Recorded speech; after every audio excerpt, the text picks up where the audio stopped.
ದೇವರ ಪೂಜೆ ಮಾಡುವಾಗಲೇ ನಾವು ದೇವ್ರಿಗೇನೋ ಉಪಕಾರ ಮಾಡ್ದಾಗ ಮಾಡ್ತಿರ್ತೀವಿ.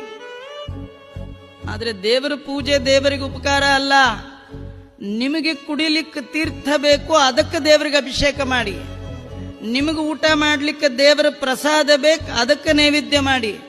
ನಿಮಗೆ ಹಚ್ಕೊಳ್ಳಿಕ್ಕೆ ಅವನಿಗೆ ನಿರ್ಮಾಲ್ಯ ಶೇಷ ಬೇಕು, ಅದಕ್ಕೆ ಗಂಧ ಅಂಗಾರಕಾದಿಗಳನ್ನ ಮಾಡಿ. ನಿಮಗೆ ಉಡ್ಲಿಕ್ಕೆ ವಸ್ತ್ರ ಬೇಕಂತಾದ್ರೆ ಭಗವಂತನಿಗೆ ವಸ್ತ್ರದ ಅರ್ಪಣೆ ಮಾಡಿ. ನಿಮಗೆ ವಾಸಕ್ಕೆ ಮನೆ ಬೇಕಂತಾದ್ರೆ ಭಗವಂತನಿಗೆ ಛತ್ರ ಚಾಮರಾದಿ ರಾಜಪೂಜೆಯನ್ನ ಮಾಡಿ. ನಿಮಗಾಗಿ ಭಗವಂತನ ಪೂಜೆಯ ವಿನಃ ಭಗವಂತನಿಗಾಗಿ ನಿಮ್ಮ ಪೂಜೆ ಅಲ್ಲ. ದೇವರಿಗೆ ಕಲ್ಯಾಣೋತ್ಸವ ಅಂದ್ರೆ ಮದುವೆ ಆಗಿರ್ಲಿಲ್ಲ, ಒದ್ದಾಡ್ತಿದ್ದ, ನಾನೇ ಕರ್ಕೊಂಡು ಬಂದು ಹೆಣ್ಣು ತೋರಿಸಿ ಮದುವೆ ಮಾಡಿಸ್ದೆ ಅಂದ್ರೆ ನಗುತ್ತಾರಲ್ಲ.